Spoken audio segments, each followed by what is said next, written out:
All right, hey guys, this is Starshaped, and I'm joined by THORZAIN. And we're going to talk about the recently released patch notes for version 1.32.10. So, welcome, THORZAIN. Thank you, thank you. Thank you for having me. You're welcome. So, what a shock getting out of the blue a new patch for Warcraft 3, or at least a PTR. What's your initial reaction to just getting this patch? I was like both shocked and hyped and confused at the same time, considering it's been like, I don't know, a year since the last communication. Yeah, And now suddenly, oh, tentative balance changes. I Well, thought Vanilla linked it in our group chat, and I thought he was joking. Like, I didn't even believe it was the real. mhm. But it is. So we do have some changes here. I'm just going to read real quick what it says here in the beginning. Hello, Tar, everyone. First, we'd like to give you a quick update on where we are on rank play, leaderboards, and player profiles. The Warcraft team is committed to delivering these features. However, due to the nature of the world today, it's taking longer than we planned. We thank you, our passionate community, for your understanding and continuing to support Warcraft 3. I wonder if their whole classic games team got corona and they had to be hospitalized. So they couldn't work that's, in the game. that's the only Because I don't explanation. Yeah. logistics itself. Oh, you can't go out and have restaurants dinners anymore. Sorry, the game's gonna be Yeah. delayed. Like, everyone's been working from home for like a year now, and but apparently it's very, very hard for the Warcraft team. But yeah, so that's the first sentence here, or the first paragraph. And now today we've begun publicly testing patch 1.32.10, which addresses a critical bug fix that allowed players to exploit information from the opposing players by using rally points in the fog of war. And I don't know if you knew about this, but there was a video about how you could kind of see what race your opponent is, depending on what, like, the rally flag would show. Yeah, So and I you can guess they, also actually figure out whether they had expanded or not. yeah, I exactly. never actually used it, but Me neither. obviously it's powerful if you remember to use it. Yeah, I was thinking about that recently, like when there are cups and clan wars and stuff. Like, if someone really wanted to, that can give you a pretty nice advantage. But I always refuse to do it, and it looks like it's fixed now, so that's nice. So thank you to all the players who reached out to inform us about the issue. Additionally, with the ESL Pro League wrapping up for 2020, we've decided to make some balance updates to address some key community feedback about item balance, item pricing, and some pain points for both human and undead. We also revisited previous changes. So it looks like they want to make some changes now that the ESL Pro League is wrapped up. Once again, thank you to all of the community contributors who continue to put out content and send us great feedback. Please test these changes via the PTR, as we will be monitoring it and calibrating throughout the PTR phase. Please remember these changes are a work in progress and subject to change, so please continue to provide feedback. We hope to release this patch sometime in mid-April, depending on how feedback and testing goes. So here's my main first concern is the PTR, because like I never play the PTR. It's always really laggy. It's always, you can't get good games. What do you think about this whole PTR for balance testing? I do think it's probably better than nothing. Hmm. Uh, but I get what you're saying. I don't play the PTR myself. But I mean, I don't think it hurts anybody. Yeah, but I'm just worried, like, when they say that they monitor the PTR and they make changes based on it. It's like, I don't know. It seems like there's very Yeah, well, I few think games to base it on. yeah, exactly. Because I'd assume that they both try to get feedback from players who are playing the PTR, but they also monitor the stats in some regard. Exactly. And I don't know if the player base is big enough to generate statistically significant stats, I guess. Exactly. And especially with no matchmaking, you can't really get good games. Hmm. I mean, I think the best thing would be if there's like a big, like, I think Todd used to do that, like make a cup or something, like a small cup with the balance changes and see, it's always Yeah, but I something. don't think. Yeah, I think we're gonna get to the balance changes, but I don't think like these aren't really major changes, and I think That's true. one or even two cups wouldn't really tell us a fair story Yeah, of the and the influence this. we're gonna get to the changes, but my first impression is I'm pleasantly surprised by the level. It's nothing extreme. It's not the keeper patch all over again. It's like, it seems pretty modest, pretty well thought out. Or I would you? agree. Yeah. So let's go through them one by one here. So the balance changes for human. Improved lumber tech requirement removed. Advanced lumber tech requirements changed from castle to keep. So, as far as I can tell, so they're just removing that first upgrade and making this the second one the one that you get at the keep. So you get them both. So they're basically improving the keep upgrade to, instead of moving the peasants from getting 10 lumber to 20, they make the jump to 30 immediately. All right, yeah. So let's read. But it probably costs more as well, though. Oh, you think it's going to cost like the castle one? Yeah, because they didn't change improved lumber harvesting. They yeah. I don't know, because I know that improved lumber harvesting costs like 100 gold, and that's it. I think improved lumber harvesting costs. Let's check it out. 1 second. Yeah, because it does say improved is removed and advanced is just changed from castle to keep. So it should be the more expensive one that you get right away. Yeah, exactly. Could it be a slight nerf even if that's the case?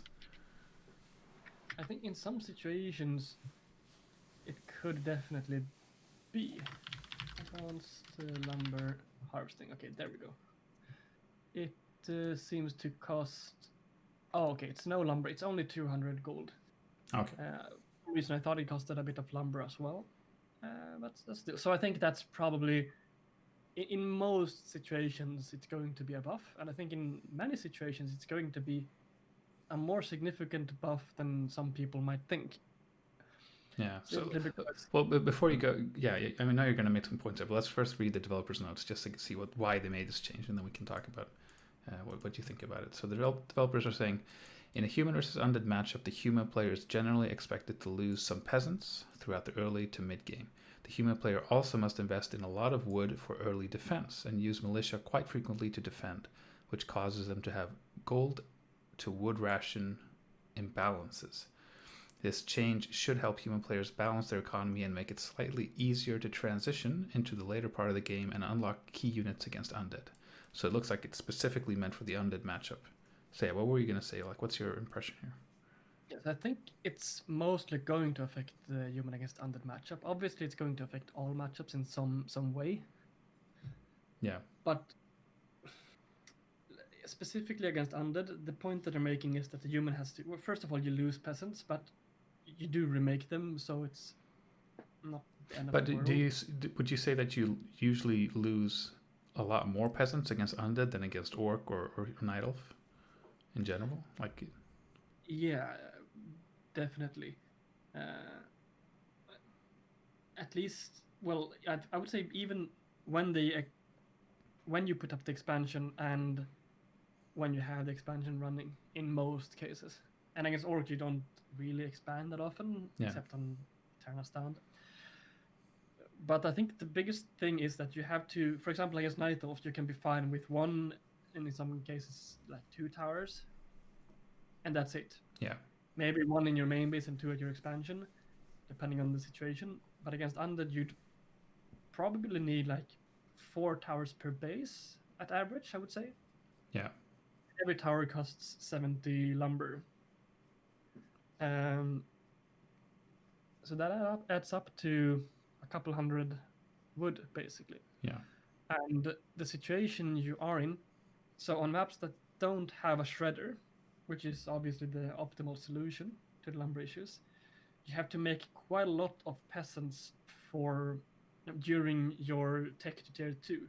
So you'd have basically more peasants than necessary in the long game. Yeah. Because you need to build up your defenses, and that's kind of a one-cost thing. Yeah. So I don't know the exact number you should go for. On one base, it's like 7 peasants. I mean, 8 peasants on wood. On 2 bases, it's, I would say, maybe 12, 13, something like that. But against undead, you'd probably make like 15, sometimes 16, simply because you have to make the towers, and you still have to make all your tech behind it, which costs a lot of lumber, and you have to rush to tier 3 as well. And you have to get tier 3 and MK and Arcane Sanctum and Blacksmith and Workshop like kind of as soon as possible as you reach tier 2. So it's nice to have like a lumber surplus when you reach tier 2. But when you've got all that building already, you don't need that much more for when you're tier 3. So then you're gonna end up with quite a lot of lumber. Yeah. And like 4 peasants too many, which will make it that you have to break upkeep much earlier. And against Undead, you have to break it kind of ASAP because they're constantly knocking on your door. Yeah. And if you defend in many, many games against Undead, you end up with like ridiculously high amounts of peasants. Of course, you could kill them, but that also doesn't feel very nice to these poor working class people who probably have families in the farms. Yeah, it feels pretty silly gameplay wise too. Like you shouldn't have to get to that situation. Yeah, and I think against Night Elf, I don't know if it's mainly because of the tower situation, but I don't feel as lumber starved against Night Elf. I also think that it's about not having to immediately put down all of these things at once when you reach tier 2. Yeah. I don't have this issue with having like too many peasants. But this was a long spiel and like kind of a sidetrack, I guess. No, this is great. I mean, but what you're saying, like when you're describing this, I feel like you're talking more about the Death Knight style, where you're like pushing with Lich and Pit Lord and Destroyers, like, or are you also thinking about the Crypt Lord expansion? Like, where does this affect? Probably mostly against the Death Knight. Also because I forgot to mention that a lot of the times they will be forcing a lot of repair, and if you're using 4 peasants to constantly repair things, that's 4 peasants not mining lumber. Yeah. So you'd have to fill the gap that those 4 peasants make with 4 new peasants. That's also 4 extra peasants that not really you don't have to have against Night Elf.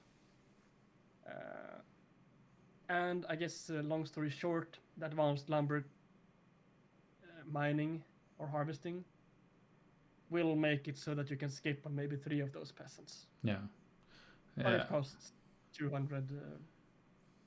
It costs 100 more gold. Yeah. So you don't save a lot of gold in the long run, but you save upkeep, I guess, which translates to gold.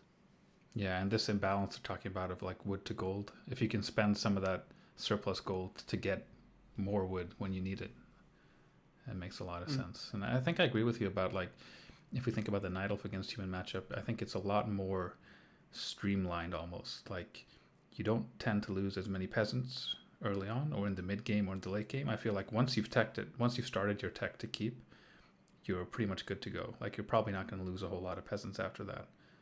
Whereas against Undead, I feel like at any point in the game, you're probably losing peasants, like early game, mid game, late game. Yeah. So I think, like, my first impression is I really like this change because it seems to be one of those changes that actually just affects one matchup. And it's so hard to find that. It's so hard to make a change that doesn't also break something else. But this seems like it's generally just for the Undead against human matchup, and it seems like a good change. Yeah, against Orc and in Mirror, I don't think it's perfectly fine in many cases to just skip the lumber mill anyways. So. Yeah. Yeah, exactly. That's a great point. I mean, we don't even see that much. Yeah. So, all right, let's move on to the next one. So the next change is Knights now have Sundering Blades by default. Let's read the developer's notes here. So with the addition of the Sundering Blade passive, we've really seen a lot more Knight usage. And we like that a lot. However, it takes a long time for Knights to come online and with their multiple upgrades. We feel that allowing Sundering Blades to be on Knights by default allows them to have an immediate impact when built, while giving them some uniqueness as a heavy late game unit. So, yeah, sorry. Go ahead. What's your first impression? I love this change simply because I think the first impression I've gotten from people's reaction of this change is that, oh my god, you're buffing human against Night Elf even more. And we talked a little bit about this in our Warcraft Swedish Team Swee Warcraft chat, and my thinking is, against Night Elf, when you transition into Knights, which will happen, you generally don't tend to rush Knights, but sometimes you do. Anyways, when you get to tier 3 and your plan is to make Knights against Night Elf, you usually have 2 barracks, and the game is in a kind of a not very hectic state most of the time. You're not being under immense pressure to immediately get some knights out. Yeah. That situation happens, but it's not as common as it is against Undead. Against Undead, when you expand and you play against DK, which, I mean, a DK fast tech push, which constantly knocks on your expansion's front door, trying to kill peasants, to bring the town hall down. Usually, by the time you get your paladin out, you get your first knight, you get your staff, that's the longest you can wait to actually engage the undead army. Yeah. Maybe you can get like 2 knights out.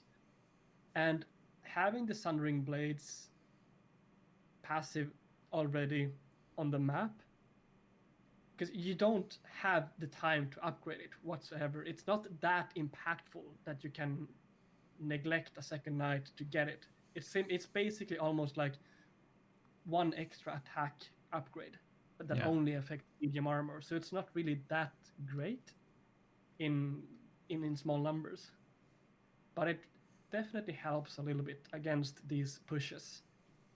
While against Night Elf, it's basically, oh, you get 100 gold, 100 lumber for free, which is nice, but it's not as impactful in my opinion. Yeah.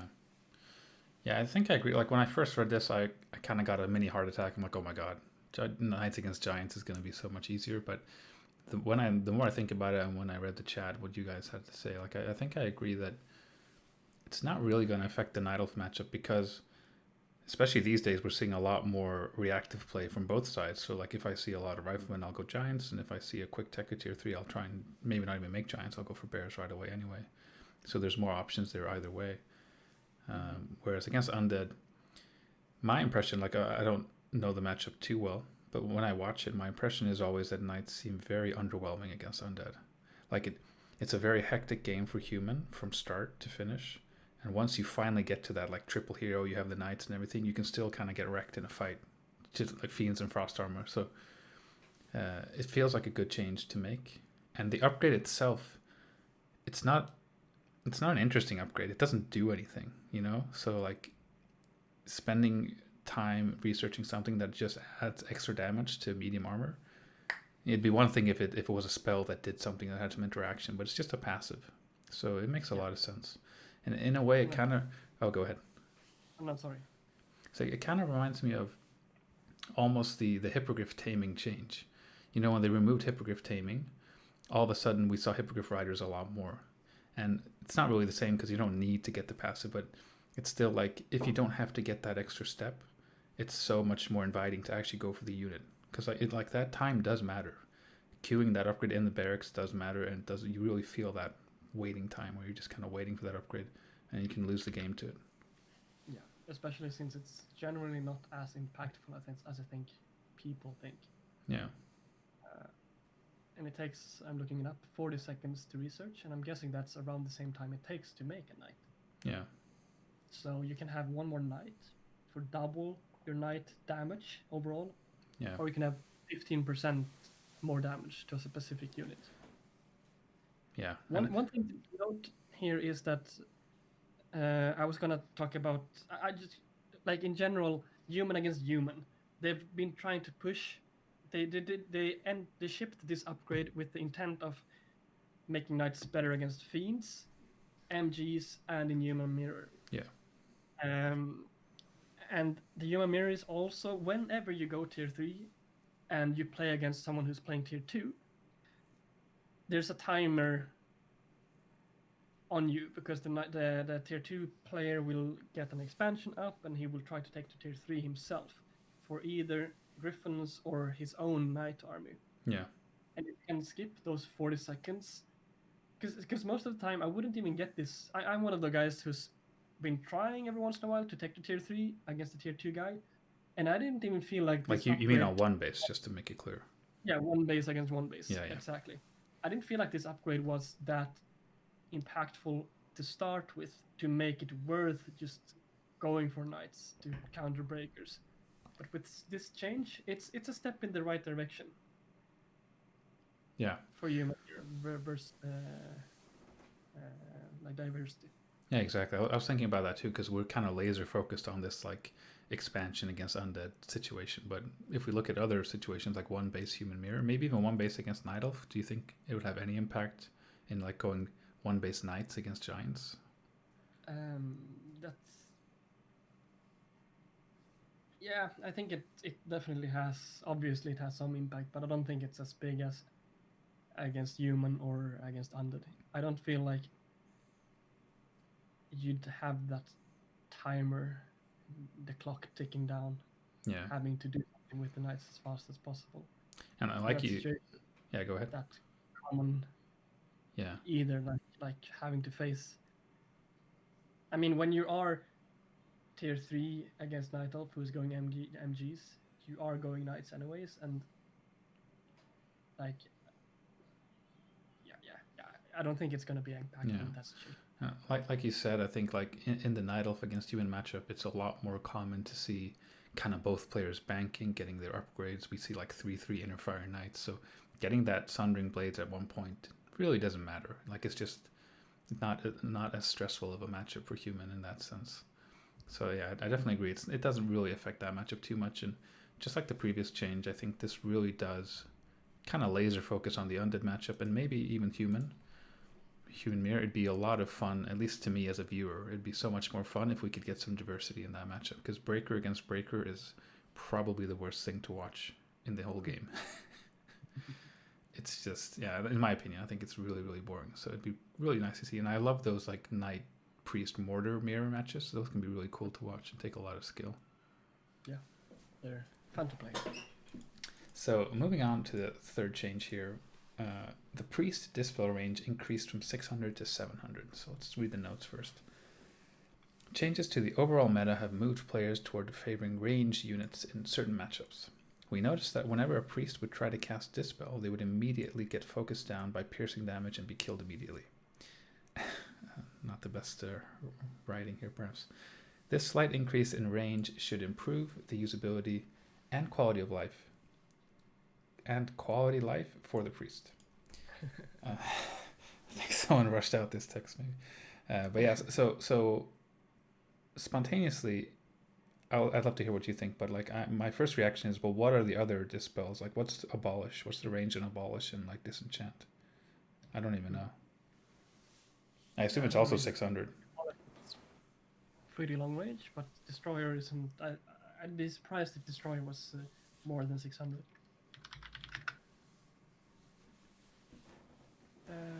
Oh wow, abolish is just 500. What the fuck?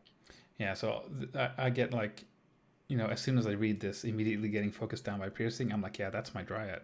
That's my dryad every game. I try to abolish like a elemental and it gets instantly sniped by rifles.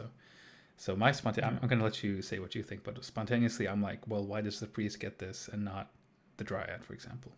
And I can see why, because the priest dispel, I don't know if it's like there's just a spell dispel that seems a bit buggy, but like it does seem difficult to just use priest, just use dispel. So like, what do you think? What's your first reaction when you see this?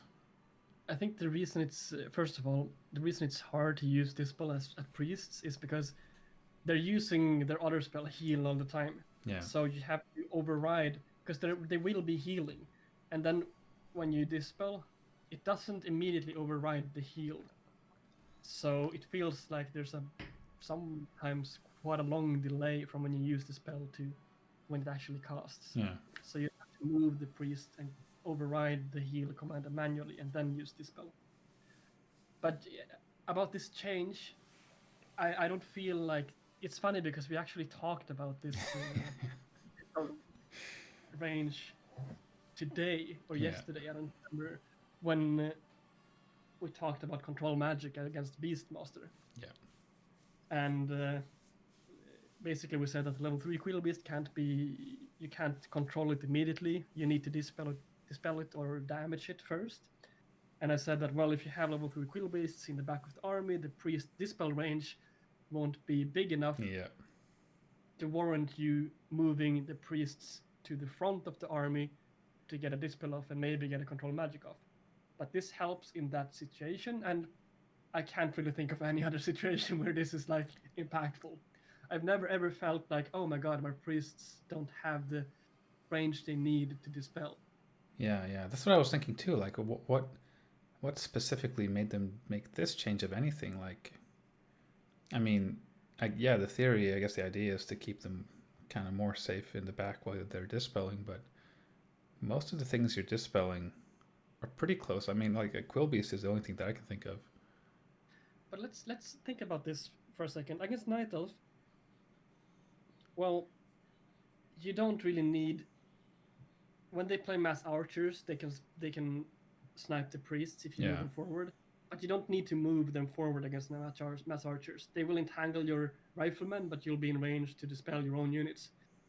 When you play against dryads, you'll have riflemen of their own, so they can't really snipe the priests. So I don't think sniping the priests if they have low range, quote unquote, dispel is an issue against Night Elf. The only situation I feel like this is impactful is when you play Rifle Priest against Undead and you want to dispel skeletons and you want to dispel frost armor. Then you have to move them forward. They get the frost nova and a volley of fiend plus orb focus fire in their face.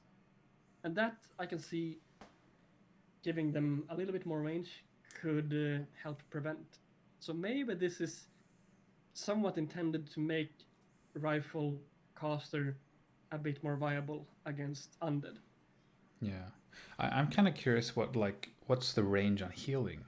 Because if you have heal on autocast and they're already moving quite far forward to heal something, and then, like, do you know what I mean? Mm-hmm. So I'm not sure if, like, if that's going to get 200, 50. 250. Okay, so because that's what I'm like spontaneously I'm thinking, if there's disease cloud on your army and your priest automatically moves close to something to heal it. So even if there's 100 difference in range between dispel, maybe it's still automatically going to be pretty close to whatever. But yeah, I mean, maybe I think this one seems like the least significant change of all of this. Mm-hmm. Maybe like I'm kind of thinking like against Cryptlord beetles, but would that change anything? Like you can dispel the beetles and not get impaled as easily, stuff like that. That's true. For And wolves. like obviously this changes the like when you play against Cryptlord and they go for Necrowagon. Yeah. I didn't think about that, but that's very obvious. Like when because I've and many other human players have had some been baffled about, oh my god, I've had 8 priests and a lot of breakers, but I still lost to the Necrowagon Yeah. because I happened to look away for a second. My priests got clumped up, and he has a level 3 impale plus maybe just level 1 nova, maybe level 2 nova, and suddenly my priests are forced to move really far away, and you have a hard time dispelling the skeletons in the back of his army. Yeah. And I even talked to one of the high tier undeads, and he was like, "Yeah, I think this strat is a bit overpowered against human." I don't know if I would say that it's overpowered. I still think it's somewhat easy to defend if you see it in time. But this definitely helps against necromancers for sure. Yeah. It feels like a change that makes it like if you're up against Necrowagon, you should go priest. You should be able to feel like you're going to counter it by getting dispel. So if it feels like you're not doing that, it feels like the game is in some way broken. Maybe not like imbalanced, but like it feels like the logical conclusion would be, oh, he's going Necros, I'm going to go dispel. And I think I remember when I played human. I mean, Necrowagon has never been the meta, but there were some players who would play it, and I also had that feeling even back then, like I have all these priests and I'm still losing to these necros, like just by the dispel range being a bit too small. Yeah, this just makes them so much safer against the powerful level 5 Cryptlord. Yeah. So what about like I'm thinking human mirror? I'm thinking headhunters. Like, is there any change to those? I don't really. Well, when they go for headhunters and shaman, they'll get a lot of bloodlust. Usually you have breakers to steal it, but the breaker mana will run out. So then you'd have to dispel. But I think in that situation, it's kind of too hectic, and their army is fast enough. I don't think the one range will matter that much. And when you use dispel against wolves, the wolves will be in the front of his army. So no. And against human, it won't be very impactful, I would think. Yeah, I think my spontaneous reaction to this is that we're not really going to notice this. I don't think it's going to really have an impact, except like we were talking, like specifically about the Beastmaster, which is very popular right now. And personally, I really like to play the Beastmaster right now against human, and I do get a little bit worried that it's going to be harder to get value in the late game with my summons against the increased range to dispel, but we'll see. So moving on, we have the Scout Tower, Guard Tower, Cannon Tower, Arcane Tower. Repair rate is now 5 seconds faster.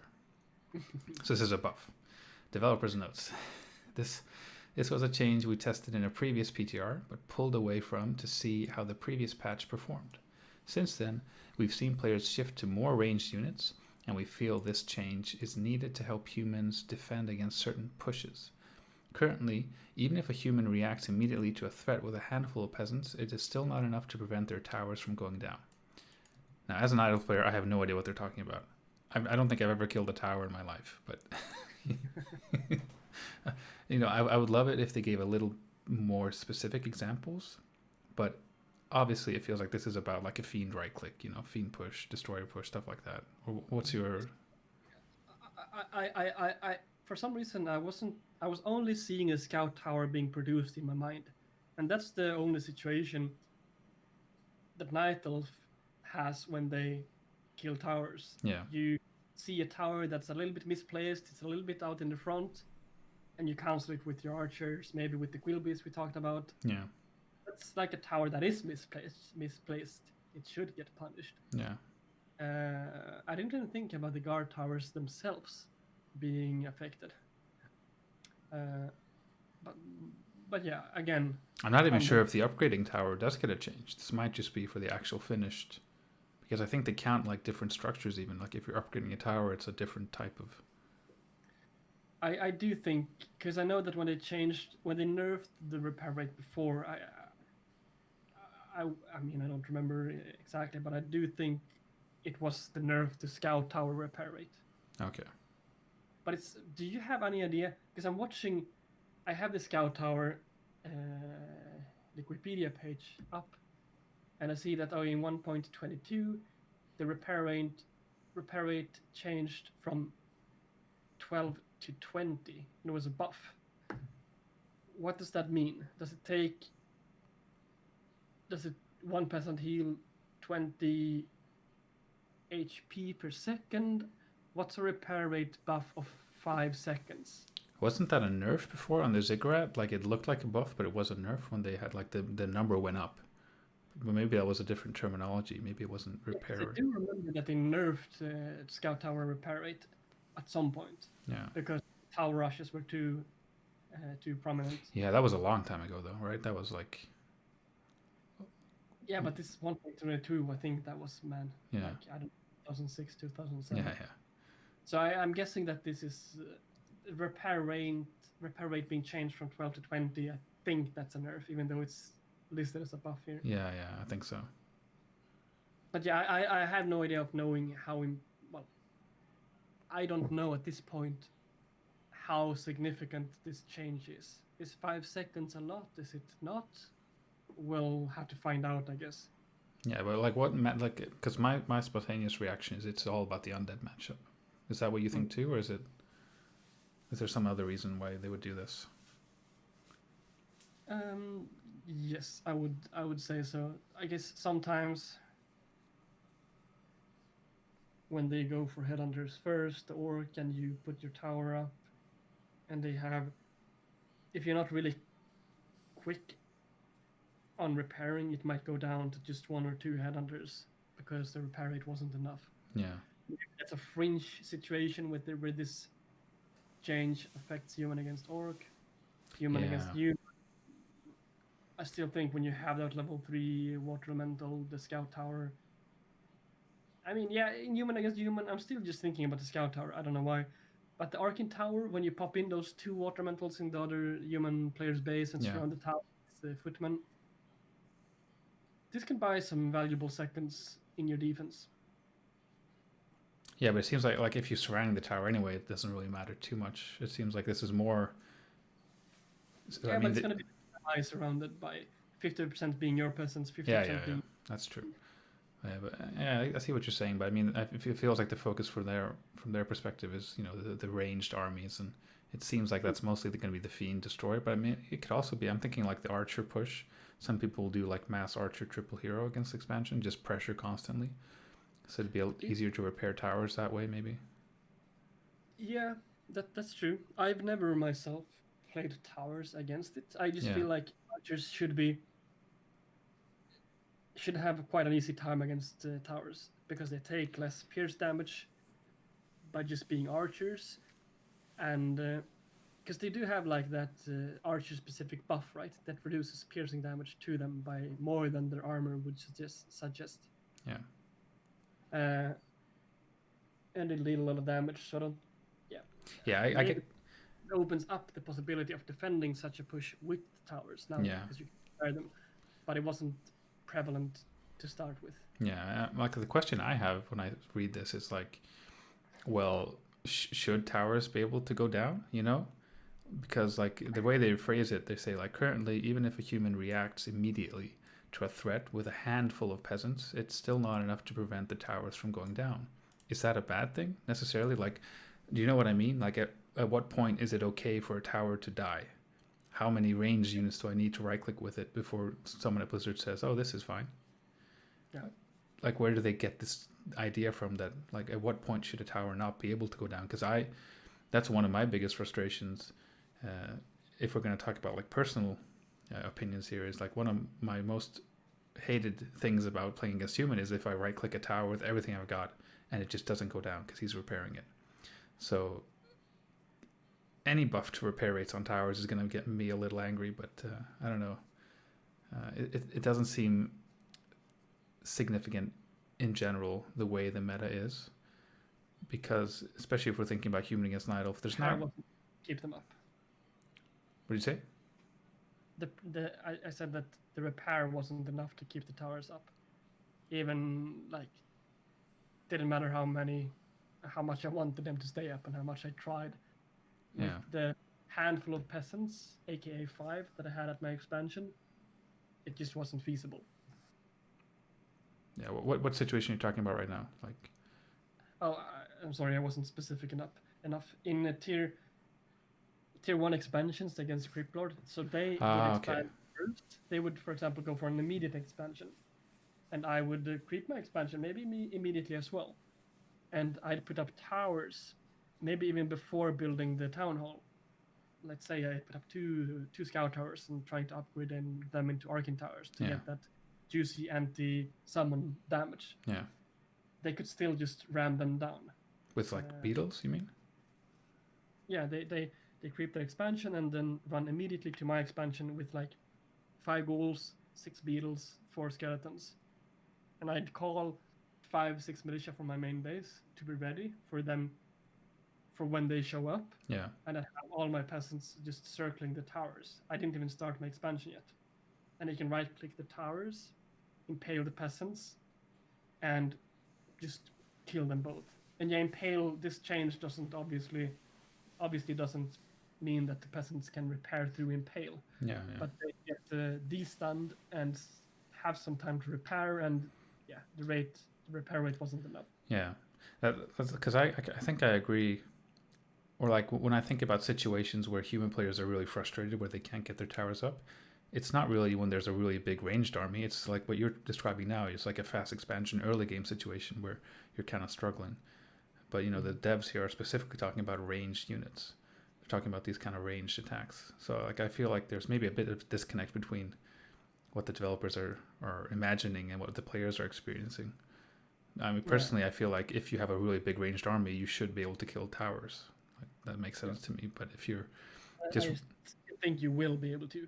Let's say when the Undead pushes with the Pit Lord, the level 3 Lich, and the Fiend army, the peasants aren't going to survive to repair. Yeah. The Rain of Fire, even like he gets in range of the towers, Frost Novas, my peasants, Rain of Fire on them. And yeah, this is going to buy like 1 or 2 seconds, but I don't think it's going to be that impactful in that situation. I think it's going to be more impactful when the Scout Tower is upgrading. Yeah, exactly. And then that's like that type of push, it seems like it's more about killing peasants than actually killing the towers. Like, Mm. if you think about like the old days of Warcraft where there was like destroyer pushes, in that type of meta, it would make more sense to kind of buff the repair rate. But it seems like the towers themselves aren't really often the issue, except in the early game, trying to get them up against Undead, for example.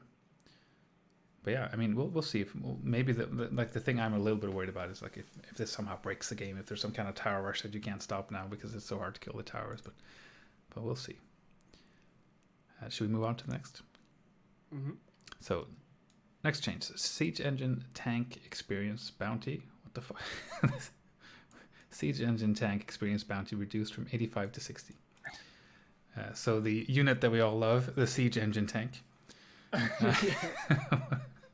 Beautiful.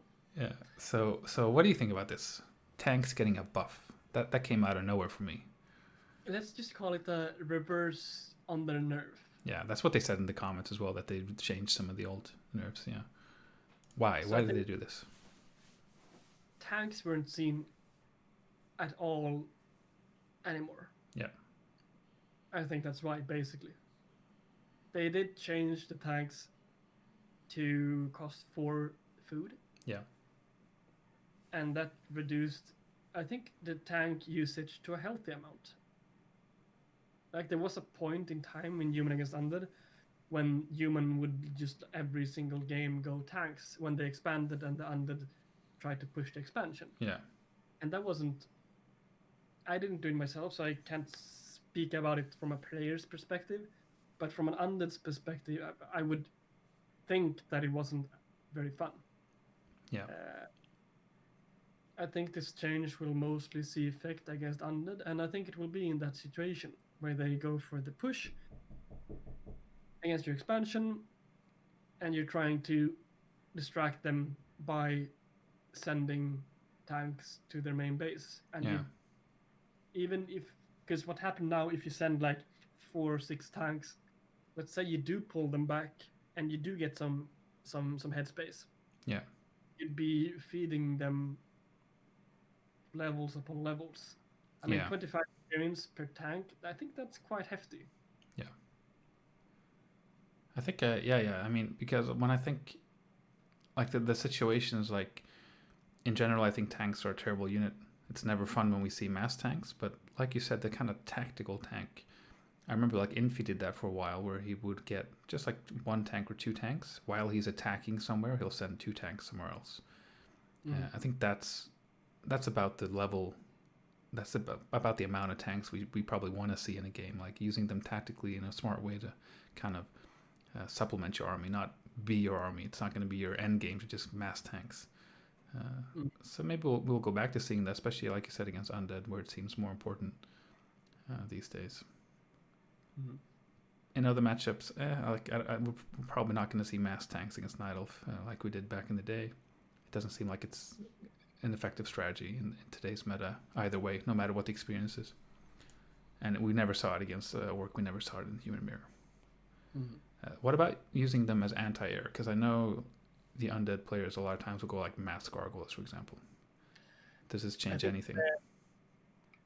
Probably not, because I think the Human has a great anti-air unit in the flying machine. Yeah. Which is just so supply efficient, and the siege engine tank being for food is just, I think it deals about the same damage as like 1 or 2 flying machines. Yeah. And when you play against mass air tends to deal a lot of damage very quickly. So yeah, you have a solid anti-air unit, but by the time the tanks have killed their flying machines, I mean their wind riders or gargoyles, whatever, your whole Griffon army is dead already. Yeah, I agree. Like, it seems like there's no real place for the siege engine other than killing buildings. Yeah, because if you make like 8 as anti-air units, that's suddenly a lot of food in, like, locked up in a very specific hole. Yeah, I mean, we should, I guess, mention that we're really just talking about 1 versus 1 here. because I kind of realize now that, take the free-for-all game type, for example. I think this is going to be a huge impact, because I think in free-for-all, for example, we see a lot of mass tanks as like a late game army, as an anti-air army as well. But we're talking strictly about 1v1 here, I suppose. Mhm. And in that situation, there's just, I don't know if this change is going to do much, but if we do see some tactical tanks again against Undead, it'd be pretty cool. Mhm. So now we go to the massive Night Elf changes. We're going to go through all the Night Elf changes right now. Druid of the Claw, starting mana increase from 100 to 125. Developer's notes. A small quality of life change that was requested by the community, which also helps Master Bears have slightly more utility right away. And we were talking a little bit before we started recording this, where we didn't really understand where this was coming from. It says that it's a quality of life change that was requested by the community. I have no idea who requested this. But if I understand it correctly, like the way it is right now, if I have Adept Bears and I build a bear, I can cast Rejuvenation right away. Mm-hmm. If I have a basic bear without... What, right now or with this change? Right now, before the change. So if I go play a ladder game right now and I get a Adept Bear, I can cast Rejuve right away. And if I get a Master Bear, I can do that as well, of course. And if I have a basic bear, all he can do is roar, and he can do roar right away. So I'm not sure what quality of life change adding 25 mana will be. It's a slight buff, of course. I mean, if you're trying to hold a rifle push, it's always nice to have some extra mana. You're closer to your next rejuve and stuff like that. But it doesn't. I don't understand. Maybe we've misunderstood what this is actually doing, but I don't see any quality of life change that this is going to bring specifically. Yeah, I just don't see it myself. Do you think? Do we have the? Because it does start. What is it? 100, 125, 150 as it is right now? Or? I'm pretty sure. I don't even know. I just know that if I have an Adept Bear, I have Adept training and I build a bear, I can rejuve right away. I'm almost 100% sure that's the case. I'm just gonna really quickly check it out. We can move on. Yeah. That'd be interesting because it was like, that's something I should know, but I actually don't really know. But I'm pretty sure like if you build a bear right away with no training, it has 100 mana and it can cast a roar. So I'm not sure. Right away has 100 mana. Bear upgraded has 150. Okay. So I guess it's gonna have mana for roar, reju, and not bear form. And if it's a master training. Let's see. Master training has 200. So now it's going to have 225. You can double roar. You can double roar. You can rejuve and roar. Yeah. Yeah, but not going to bear form. Anyway, it's. I don't see the situation this is gonna help the Knight of Player in. Yeah. But it's a buff nonetheless, I guess. Yeah, I'll take it. Nice. My race gets buffed. Nice. I almost feel like it's like they were sitting in a room and like, oh, we have to make some kind of Night Elf change. Let's just do this. But then again, they didn't do any changes to Orc, so it doesn't seem like they... Well, yeah. Well, I mean, we'll just move on to the more important changes because that Night Elf change, I think, is kind of insignificant, but a small buff. Why not? Mm-hmm. So Undead, quite a few changes here. Acolyte hit point regeneration while on Blight reduced from 4 to 3 hit points per second. Developer's notes. In a previous patch, we saw the regen rate on Blight double. This was to address the vulnerability of the unit being exposed and stationary while mining gold, as the overall spirit of the change was heading in the right direction. We're reducing the numbers slightly to allow for more harassment opportunities from the opposing player. What's your first thought about this? I do think that Acolyte's healing was a bit overtuned. Yeah. It felt like if for example, the Undead shows up in your base and you have 2 towers, and I'm talking about expansions here, and you show up at his expansion, you can't... At level 1, I mean at tier 1, when you have the Archmage and the Footman, the Archmage will be slowed by the Rubian Tower, and the Footman can barely touch the Acolytes. Yeah. They'll be around the same speed, and the acolytes will just regenerate every hit that they're taking in quite a short amount of time. So it felt like it was so frustrating seeing your whole peasant line just disappear in front of your eyes while you're killing 2, maybe 3 of his acolytes, and you lost 7 peasants. Yeah. And it does seem like this is also another change that's kind of specifically for this matchup. But what about as an idle player? I know that you don't really play the warden against undead, Yeah. but Yeah. that's a situation where you'd go for acolyte harassment.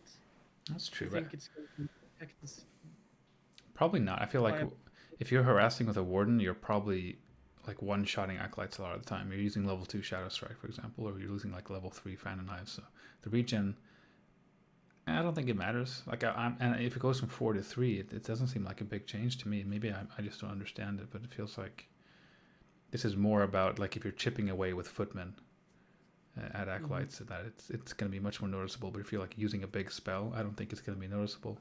I'm not sure about orc against undead. Like if there's wolves, right-clicking acolytes, stuff like that.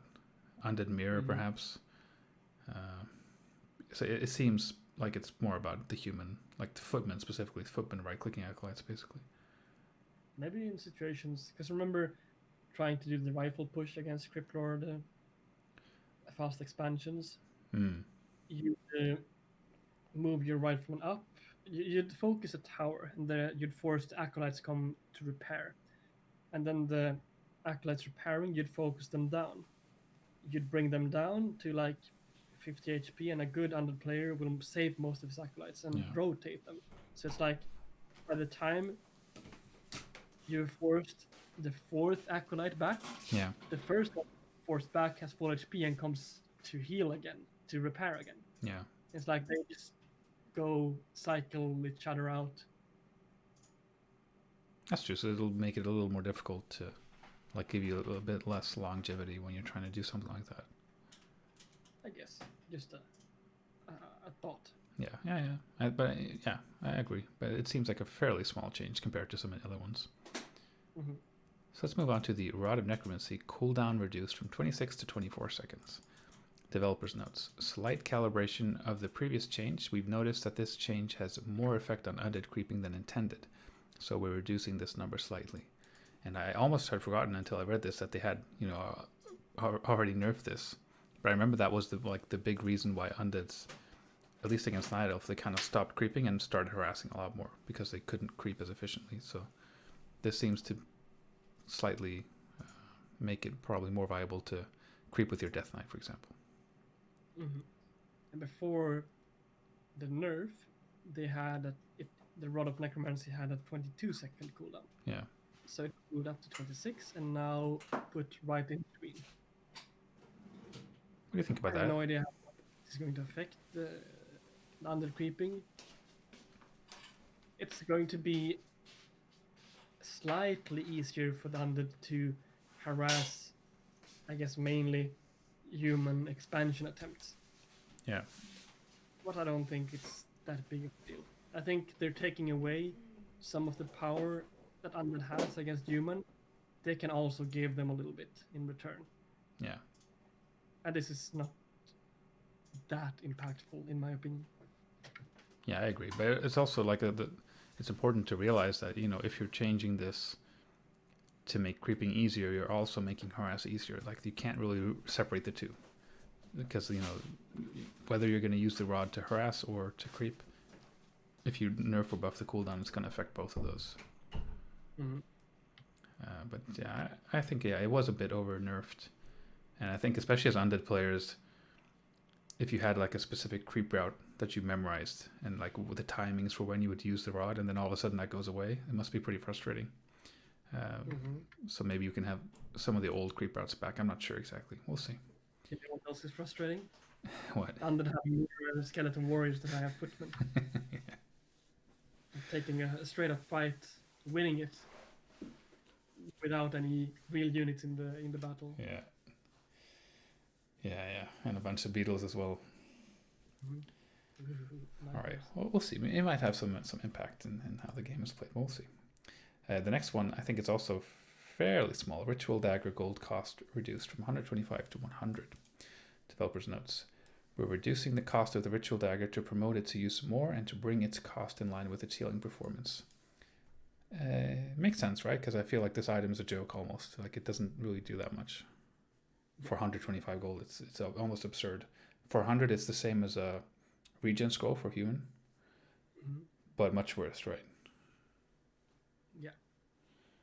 I only ever see it used when the Undead plays Crypt Lord. Yeah. Because otherwise, you have healing already with the DK, or if your DK is hurt with the statues or just a potion. Yeah. And that's almost like feels like that's the point, kind of like they want to make it so that you don't have to go Death Knight, which you don't. We see a lot of Crypt Lord, but I also get a little bit worried. Like if they ever do make it really good, and you also have the Death Knight with Unholy Aura and Statue and Coil, it feels like there's going to be a lot of healing. Yeah, exactly. So I think they can't buff the healing too much, because if you ever buff it, like you don't want the Undead to. Let's say, as a human player, my perspective is going to be human against Undead. You have high level MK and you use Clap and Blizzard and you bring his units down quite low. He has the movement speed and the capability of just retreating for a bit. You don't want to make the heal so effective that he can just make his Abomination meet shield and maybe the Fiends in the back, go to red HP, retreat, use a Sacrificial Dagger, come back 20 seconds later, everything is fully healed. Yeah.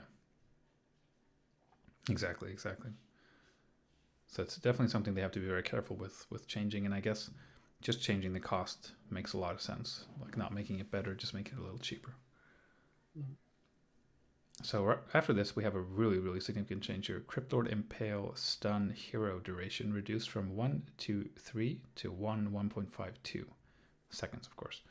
And Crypt Lord damage, I guess they mean Impale damage, reduced from 75, 120, 165 to 60, 110, 150. What do you think about that? 165 damage per attack? That's a beef. And that's the reduction. They reduced to 150s. Yeah, 150 is more aligned with their values as a company.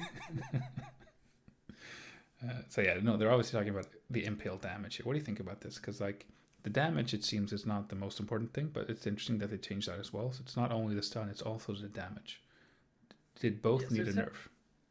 It says that they're bringing down the overall stun duration in line with other hero stun abilities. And I know that the MK stuns for 3 seconds, but what you have to remember here is that the Crypt Lord also has a knock-up. And I'm just assuming that the knock-up is for 1 second. I don't know if it's for specifically exactly 1 second, but I would assume something along those lines. So when you have a 3-second stun plus a 1 second knock-up, that's basically 4 seconds of disable, which just feels like I've had my hero bolted by a level 5 MK so many times and pressed the Impale Potion button and be like, okay, finally, oof, the stun wore off. Yeah. I managed to use the time. But I guess a Crypt Lord level 5, it just feels like, when the hell is this stun going to end? Yeah. Simply because of the combination of the knock-up plus the stun.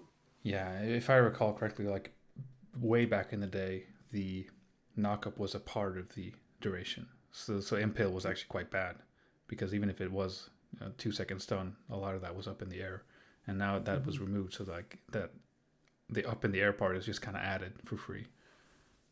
Okay, I didn't know that. But yeah, it does seem, especially level 3 Impale, when I've seen that in a game, like it seems almost like there's no counter, and it's not just that it's stunning the hero forever, but it's doing quite a bit of damage and stunning all the units as well for that long. And obviously the duration against units has remained unchanged. So this is specifically kind of making it easier to keep your heroes alive, I suppose. Yeah, and one thing to note here is that we're reducing the damage by 15 units per, 15 damage per level. So it's taking away more power relatively from the level 1 Impale compared to level 3 Impale. And this is important in the rifleman against undead discussion, because I'm a fan of using riflemen in any shape or form against undead, Yeah. but recently going away from it because the Crypt Lord is just very strong against riflemen, Yeah. and it should be strong, but now it's like too strong against riflemen. And yeah, if you let the undead get a level 5 Crypt Lord as a third hero against riflemen, you deserve to lose. Like, you shouldn't be having riflemen in this situation. Yeah. I guess if this first hero level 5 Crypt Lord is more viable, but you would probably have different unit options that would be more feasible for you in the first place. But now when they add the Crypt Lord as a third hero against riflemen, before the Crypt Lord buff, it used to be like, okay, they're going for the Crypt Lord third. That means that me, as a human player, have some time to think about what my next step will be, because the level 1 Impale won't be very impactful. But as soon as they get to a level 2 Impale, I'd have to have some kind of an answer. I'd have to have Griffons to counter his abominations, or just a ton of heal scrolls, or both. Yeah. But now they could advance, they could attack with a level 1 Crypt Lord and still pack a punch. So that's why I'm trying to bring focus on the kind of a big nerf on the level 1 Impale damage, but not very big on the level 3 Impale damage. Yeah. Yeah, that's a great point. I'd be interested to see how, because like when I think about the Crypt Lord right now, the thing that always sticks out to me is how like he's incredibly powerful in the early game with the beetles, and then he's really really powerful in the super late game with that level 3 Impale. It seems like he kind of has his cake and eats it too. He gets to be this really powerful summon hero early on, and then also this huge control hero in the late game. So Yeah, he's like a Keeper of the Grove early game power combined with a TC late game power. yeah, like it's not even, yeah, that's pretty much how it feels. Uh, so I like the fact that it's not just a stun but also the damage. I still feel like it's kind of silly to even have this spell on a hero that has the beetles already. That's my opinion. I mean, as an idle player, I never had to play against Crypt Lord pretty much. So it's just from like But when you I have watch it. your fair share of human games Yeah, as a fellow rifleman player. yeah. I mean, I like doing the rifle pushes against the Crypt Lord, honestly, the expansion. But we're seeing a lot more like one base Crypt Lord now as well, even against Orc and stuff. So I mean, this is obviously going to affect a lot of matchups. It's going to affect the mirror matchup. It's going to affect Orc, not just human. So especially like if we're thinking about headhunters, a lot of people play headhunters these days. So kind of nerfing the damage of the Impale is going to be significant in that situation. And yeah, just bringing the power level down a bit on the Crypt Lord. I think it might even have to be brought down further than this, but this is a good start. It's nothing too extreme, but it's going to be noticeable. So I like it. I'm quite happy with that. Yeah, I agree. I've been getting more and more comfortable as a human player against the Crypt Lord first. So I don't necessarily. I would probably say that I lose more games against the Crypt Lord than I win against people I would say that are equally skilled. That's obviously a hard judgment Yeah. to make. But I feel like we shouldn't, like, the complaints he's receiving makes it very appealing for Blizzard to nerf him a bit too much. And I think this is a fair nerf, basically. Yeah. I might be crazy, but it seems like they just added some text to the patch. Like it just appeared right now. Really? So it says, we noticed that the threat of Impale Damage is the main reason that certain strategies are not viable against an undead player that goes Crypt Lord first and levels fast. They added that right now, right? No, I didn't update the page, and it was there all along. No, but I think I didn't even have to update. Maybe I'm crazy. I have to watch the video afterwards, but I feel like the text just got added without having to refresh. Dude, you are pretty crazy. Okay? I might have brain problems. I'm, I'm gonna just ignore that I said that, but I feel like they just added something, and I might be crazy. But yeah, Winning a game, spending an hour watching the replay, rage quitting stream because of the game being too hard to win. You are certainly crazy, my friend. yeah, I accept that. All right, so let's move on. Let's move on to another very significant change here. Frost armor duration is now scaled per level. Level 1 frost duration is 2 seconds, level 2 is 4, level 3 is 6. And the developer's notes, this was something that the community has been requesting for some time, and it addresses the early power spike against melee units while still allowing the ability to scale up as the Lich levels up. This tuning makes the ability slightly worse at level 1, the same as it is currently at level 2, and better at level 3. Oh boy. Oh boy. I love this change simply because I'm stubborn, right? And I want to make one base tier 3 work against Undead. Yeah. On some maps, in some situations, it's fringely possible, and that's about it. Yeah. The frost armor basically makes their fiends do quite well against heavy melee, Yeah. which they should suck against. Yeah. Exactly. And 4 seconds slow, that's quite a lot, man. Yeah. But okay, so let's think about it. You right click, you have, let's say you have 4 knights. You send 2 knights to one fiend, 2 knights to the other. They manage to get frost armor on both. If you still right click the same fiends with the same knights, they're gonna be slowed all of the time anyways, I think. Yeah. Because I think they're gonna damage the fiend, get slowed for 2 seconds. They'll do the second attack and still be slowed for 2 seconds. I guess if they're moving away, you can chase them easier, because the slow will wear off and the knight will regain its fast movement speed. Yeah. And if you tell knights to attack a fiend, it gets the frost armor buff from the Lich. You see that, and you tell the knights, okay, they attacked it once, but now it has frost armor. Let's change target. Exactly. That's also a situation where having slow for 2 less seconds is going to affect it. Yeah. But in a situation where you're just standing, attacking the fiends, it's not a nerf at all. So it's only a nerf in these situations which are micro-intensive. The Undead retreating, which is micro-intensive on his side, or you changing targets, which is micro-intensive on the melee unit player's side.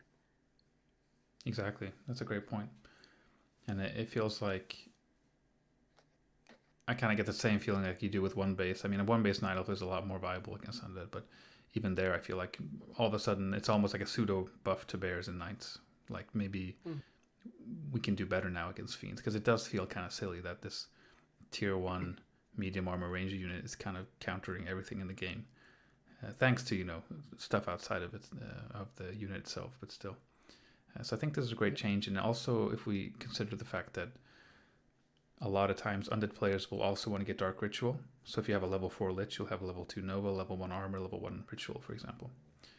So if you want to get that juicy 4 seconds again, you actually really have to make that a tough decision. And probably one that we won't see. I suspect that we'll still see a lot of Dark Ritual. Maybe, yeah. Depending on the third hero, it's a given if they play Dark Ranger third. Yeah. But if they go for any other third hero, I'm not so sure that they even go. I mean, some players go Dark Ritual on level 4, some people don't already. But now this incentivizes them to skip Dark Ritual even more, I guess. Yeah. And this change, go ahead. About it, but it's obviously going to matter, I think, the most, maybe not the most, but in the Undead against Orc matchup. Yeah. With just all the melee units that Orc have. I guess they have been for many years now incorporated a lot of ranged berserkers against these kind of armies, and they have the Orb of Lightning on the Blade Master to remove specifically the Frost Armor. It's such a powerful spell that it's incentivized orcs to tech to tier 3, get the orb, basically investing 700 gold to remove this one spell. Exactly. And I guess in that situation, let's say you have a Blade Master, you're attacking a fiend. The first hit, no purge. The second hit, purge. This is one of these situations where it's going to matter a lot, and it doesn't depend on the micro of the players. Yeah. The Blade Master is still going to be attacking, the fiend is still going to be purged and can't move. So when we talked about human against undead, it matters, but in a different way.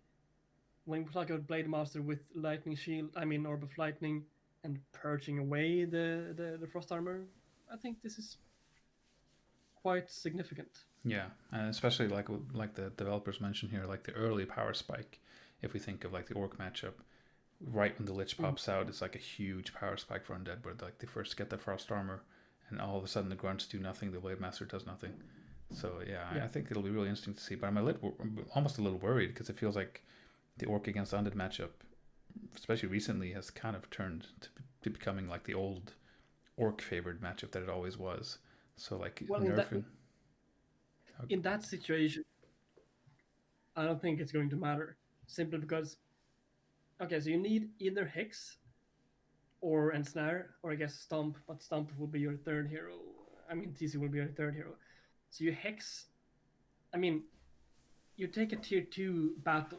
You have your Grunts, your Blade Master, your Shadow Hunter, maybe a Raider, maybe a Spirit Walker, probably not a Spirit Walker. You ensnare a fiend, the undead puts Frost Armor on it, you focus fire the fiend, nothing changed. Yeah. The Frost Armor is still going to be applied every attack. And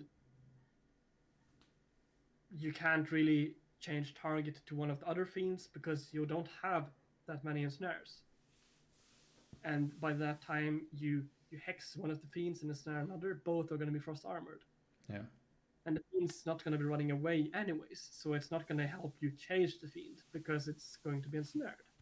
So I think in that tier 2 against tier 2 kind of battle, I don't think this matters basically at all. Obviously it matters in some situations, but in most situations I think it's going to be the same. Yeah, that's a good point. That's true. So I mean, we'll probably see in the near future if something turns out to be really broken. But I think we both agree that this is a good change. It's not too extreme, and it's probably going to balance a lot of situations. And I personally would love to see something similar for Nerubian Towers and Black Citadels as well, that they wouldn't slow for as long as they do. But this is a good start. Mm-hmm. So the final Undead change. Boneyard no longer requires Sacrificial Pit. Developers notes. We currently believe... What was that? Edo boy change. Yeah, the Edo change, yeah. We currently believe it takes too long for Frost Worms to see play. This change should allow players to find strategies to use Frost Worms and should also help in conjunction to the Night change in this patch. Interesting change because like the Sacrificial Pit is actually very wood and expensive. So it's actually kind of hard to get worms in a lot of situations. But worms, ever since the nerf to the breath attack, it feels like they haven't really had a very significant space in any matchup, really. Right, that's true. Maybe Undead Mirror, like Gargoyle Worm. Maybe we'll see more Gargs and Worms. But like in a lot of the games where you do get worms, I feel like you also want to get the shade because you're playing a kind of lame style, hit and run and stuff like that. So you kind of want to get the shade either way. But that is true. The shade is, I mean, the Sacrificial Pit is a powerful, underused building. Exactly. And as a human player, I think Frost Worms are strong when they are come as a surprise and they're in few numbers. Because obviously Fire Machines are one of the best anti-air units, if not the best anti-air unit in the game. And Dragonhawks are also amazing against Frost Worms, even though Web and Focus Fire can kind of take them down quite easily. Yeah. But if you're able to get that Frost Worm out 30 seconds earlier, maybe you can hit when the flying machine number isn't that high. But I guess in most situations, the human players will be on an expansion and have towers and probably 2 workshops running, so Yeah. maybe not. I feel like it's probably more about other matchups that I might see some maybe we'll see more reactive worms. I'm kind of comparing it to the Chimera buff where you don't need the Ancient of Wind anymore. So it's a lot easier as an idol to just like reactively, if you're already tier 3, you just throw down a Chimbroost when you need to. So maybe we'll see some more like just a quick worm here or there. Like you see a lot of bears, you see a lot of maybe Tarn or whatever. You're like, okay, I'm going to get the Boneyard. Instead of having to go, oh, I have to get the Sacrificial Pit and then I can get the Boneyard and then, so. Yeah, because I was for some reason thinking that the Sacrificial Pit was a tier 3 building, and I was thinking, oh boy, does it take long to make Frost Rims. You have to reach tier 3, then put down a Sacrificial Pit, and then a Boneyard. But it's made on tier 2, so you could, in theory, have it ready for you to put down 1 Boneyard, maybe even 2 Boneyards, for when you reach tier 3. Yeah, but it's just cost so much wood. I think that is a big limiting factor. Unless you're playing like 20 ghouls, getting a lot of wood like Edo Boy does. It's actually a really significant investment. My thought was that this makes the Frost Rim come out 45 seconds earlier, which could be opened up for some timings. But in theory, well, it might still come out earlier because you can, as you said, maybe you don't have the lumber to produce a sacrificial when you're taking to tier 3. But obviously the biggest impact is to save the resources, I guess. Yeah. Not any kind of timing. I like it though, because like we said, it has been nerfed already, like the unit, so it feels like making it a little bit easier to get it, just to see if it maybe does have some use, maybe some certain situations where you can actually want to get some worms. It's such a cool unit. It would be cool to see it more often. Yeah, I agree. So that's the absolute final balance change. The last things we can talk about real quick here is the item change, which it seems like across the board, they have just made every single aura item slightly worse, and they've made it so they sell for from 50% to 75% of the original cost. And I can just read the notes real quick. These are probably the biggest changes in this patch. We're making some changes to all the aura items to reduce their effectiveness. We believe that these aura items do have a place in the game, but should not have a parity and power to the actual hero ability. Also, due to the nature of some items being more impactful than others, we're increasing the sell rate of items to help mitigate some potential bad item luck that players may experience, which can ultimately determine the outcome of some games. What do you think about this?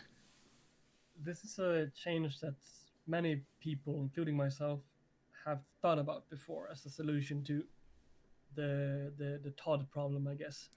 the Lord of the Rings problem. Yeah.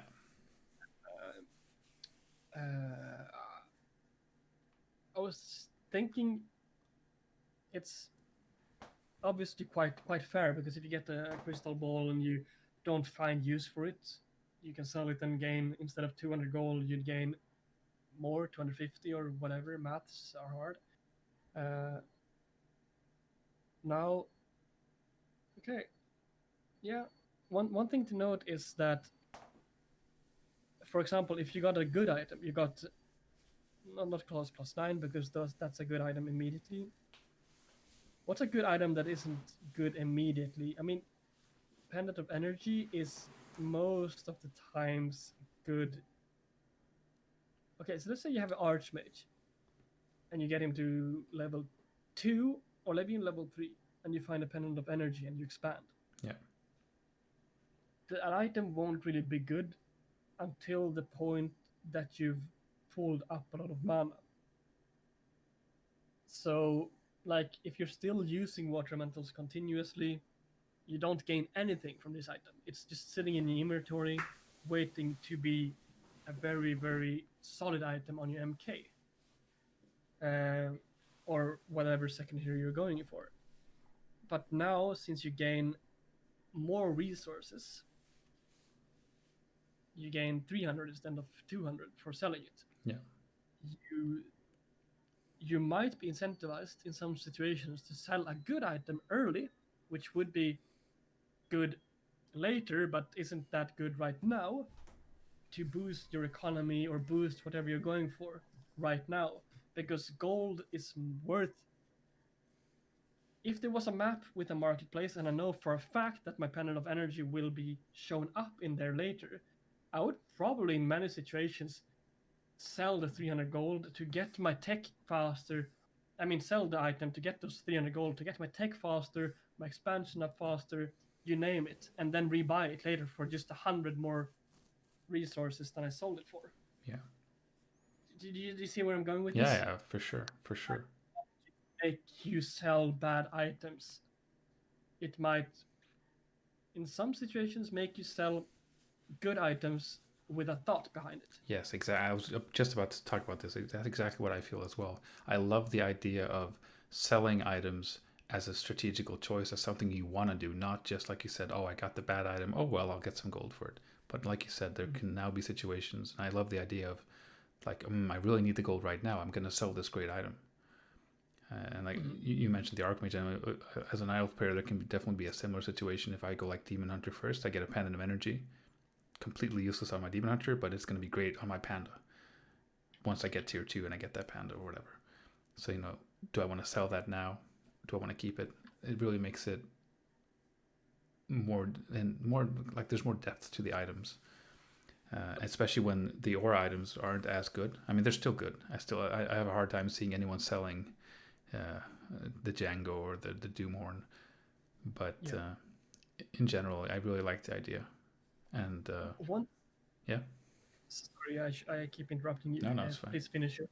No, I was done. Okay, I just had this thought in my head that you sell the TP, right, as an orc. Yeah.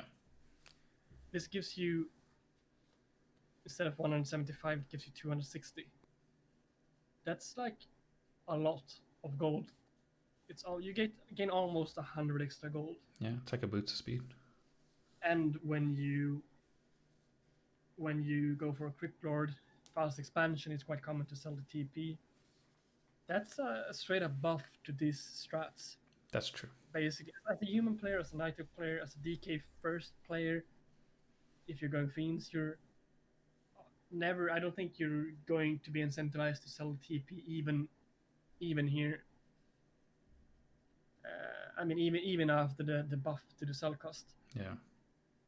But this is going to in the matchups where you're already selling the TP. This is quite a bit of a buff because it comes so early in the game that 100 gold or 82 or whatever it is at this stage can be quite impactful. Yeah, it definitely feels like a pretty big buff for Orc specifically when I think about it, because like the Blade Master, stacking the Blade Master is such a central part of the Orc gameplay, getting items, heal salves, speed scrolls. So if you're just getting more gold for the items you don't need, your TPs, your rings, it definitely is a pretty significant buff to Orc, and I'm not sure if they need that buff, to be honest, but I mean, it's kind of unavoidable. If you make this change for everyone, you're also making more of a change for Orc than for the other races. Yeah, this is a fair point, actually. It's going to be very interesting to see where this ends up. It was also because I was talking about the selling the panel of energy before, and this I didn't think about it, but as a human player, you could in some situations sell your TP when you expand to get your tech up. I've been thinking about it in certain matchups where you don't really. I wouldn't ever do it against a Warden player or against an Undead player, someone that's threatening hero kills. But yeah, just put it out. Selling TPs is more. Yeah, it's going to be juicy. Yeah, I'm thinking like maybe if you're going mass hunts in Middelfamir, selling the TP to get some quicker hunts, more APs when you go all in. Like, yeah, there can definitely just be more flexibility in general and more things that you have to be aware of when you're playing against someone. Like if they're selling a bunch of items, that's a lot more gold they're going to get these days than what they would before. So like we might see strategies develop around this. It would be cool, but maybe it would be very frustrating. Maybe it would be the wrong direction to go. So I mean, they can always make changes again. But I like the idea. I like the base idea. And then we'll see. As you say, it's probably going to be more geared towards pushes. Yeah. Because if you have a 40 food army and you get an aura, which is amazing in the later stages of the game, like even if you get items that are good at this stage in the game, like you get a Pendant of Energy, you have level 3 MK, but you're going for an end the game push, it's better to just sell the pennant and get one extra mana potion. It's going to give you more mana, Yeah. and now it's going to be even more incentivized to do that all in kind of push. But I don't Exactly. think we have that. Yeah, I don't think we have an issue with all ins, at least not as I see it as a human player. So I don't think that's necessarily No, yeah, absolutely. negative. I mean, if you compare the meta today to what it has been, there's very, very little of those types of games, honestly. So maybe it'd be nice to see a couple more variation on. Mm-hmm. But yeah, And obviously, the biggest point is that it makes the game less RNG based. Yeah, and I mean that really, especially I've talked about this before, but I feel like as the level just keeps going up at the top, the pro players get better and better. The item luck will have more and more of an effect. Like the better you are at everything else in the game, the more the random factors are gonna affect you. So the item luck, I mean, if you imagine like a breaker mirror, you both have like 80 food breakers. One has devotion aura, one doesn't. I definitely think it's fair to say that the game can easily be decided just by that one item. Yeah. So it's nice to see a nerf to them, and it's nice to see the sell percentage for all items, not just those items as well. So like, yeah, I like it. I really like it. It's funny, you read the text before that our items should not have parity in power to the actual hero ability. But it's totally fine for units to have twice the power of a hero ability. I'm talking about you, Obsidian statues, with your goddamn broken awful mana regeneration.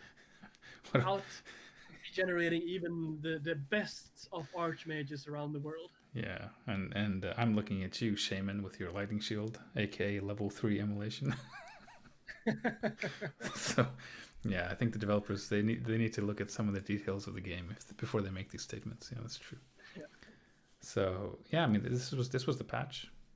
So very nice talking with you. Thank you very much. Is there anything you want to add? Anything that you kind of miss in the patch? Anything that you wish they would have added? This, I don't really think very much about what I would have changed in the game beforehand. Like the gold selling value was one of the things I could have brought up here, but they included it. So no, not really. Yeah. Not at this point. Yeah, I've very recently tried to not think too much about balance, but how's that going for you? Yeah, so it's going great. No, but I mean, I'm quite happy with this patch. I think it looks very promising. It's not too extreme. It's at the right level. It can always be evaluated, but I would love to see some changes to Orc and Night Elf as well, not just the like it looks like they're focusing a lot on the human undead matchup in this patch. I would love to see a buff to Thorn's Aura, a rework of Thorn's Aura. I would love to see a rework of the Priestess of the Moon as a hero to make it more viable in other matchups. This is just like my personal wish list. I would love to see a slight nerf to Nerubian Towers and Black Citadel's Halls of the Dead at the attack with the Frost. And I would love to see a slight nerf to defend as well. That's what I'm kind of missing in this patch. But that's just me. Okay, fair enough. All right, so that's going to wrap it up. We've been talking for 1.5 hours, so thank you very much for talking with me. It's been a pleasure, and I hope you guys enjoyed listening. So thank you very much, THORZAIN, and good night. Thank you for having me. Good night.